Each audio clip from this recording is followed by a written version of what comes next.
हर दिन एक आदमी 500 महिलाओं को अपने कमरे में बुलाता था और उनसे कपड़े उतारने और शारीरिक परीक्षण कराने की मांग करता था। उसने लगभग हर तरह की महिलाओं का अनुभव किया, यहाँ तक कि अपनी सारी दौलत भी इस खोज पर खर्च कर दी। हालांकि 10 साल की खोज के बाद भी वह मनचाहा शरीर नहीं पा सका। पता चला कि राष्ट्रपति एक अजीबोगरीब बीमारी के साथ पैदा हुए थे, जिससे उनके पूरे शरीर में दर्द होता था। एक गुरु ने पहले ही भविष्यवाणी कर दी थी कि वह नए साल की पूर्व संध्या तक जीवित नहीं बचेंगे। केवल कंधे पर सिनबर वाली महिला को ढूंढकर और उसके साथ यौन संबंध बनाकर ही पूर्ण इलाज संभव हो सकता था। अपनी जान बचाने के लिए राष्ट्रपति ने उनकी बात मान ली। दुर्भाग्य से 1 दशक से भी ज्यादा की खोज के बाद भी उन्हें एक भी नहीं मिली। एक दिन अचानक राष्ट्रपति को सड़क पर अचानक बुखार आ गया। संयोग से एक नर्स वहां से गुजरी और स्थिति के बारे में पूछताछ करने के लिए उनके पास आई। हालांकि राष्ट्रपति जानते थे कि उनकी बीमारी लाइलाज है, इसलिए उन्होंने नर्स को धक्का दे दिया। अप्रत्याशित रूप से संघर्ष के दौरान उन्होंने नर्स के कंधे पर सिनबर देखा। राष्ट्रपति बहुत खुश हुए और नर्स से नजदीकी मुलाकात के लिए तुरंत कार से बाहर कूद पड़े।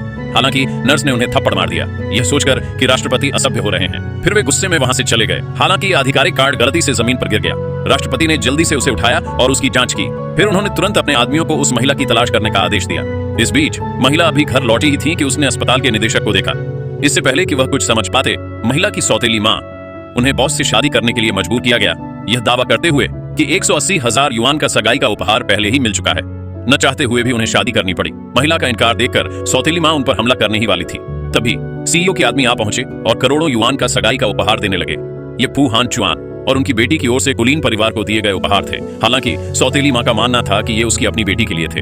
षड्यंत्रकारी बहन को भी लगा कि ये एक प्रस्ताव था। इस डर से कि वह महिला उनकी योजनाएं बिगाड़ देगी, उसने उसे अस्पताल के बॉस के साथ तुरंत चले जाने का आदेश दिया। अप्रत्याशित रूप से उस षड्यंत्रकारी बहन ने राष्ट्रपति से संपर्क करने की पहल की, लेकिन राष्ट्रपति को उसमें कैसे दिलचस्पी हो सकती थी। उसने उसे धक्का दे दिया। फिर वह महिला को उठाने के लिए आगे बढ़ा। फिर वह उसे घसीट कर ले गया। अपनी सौतेली मां की शादी के दबाव से बचने के लिए महिला के पास सहमत होने के अलावा कोई विकल्प नहीं था। हालांकि उस अनजान महिला ने राष्ट्रपति को बताया कि उसका उनसे शादी करने का कोई इरादा नहीं है और वह यहाँ केवल अपने परिवार को खुश करने आई है। राष्ट्रपति ने महिला को धमकी दी कि अगर वह नहीं मानी तो वह उसे मामला स्पष्ट करने के लिए वापस अस्पताल भेज देंगे।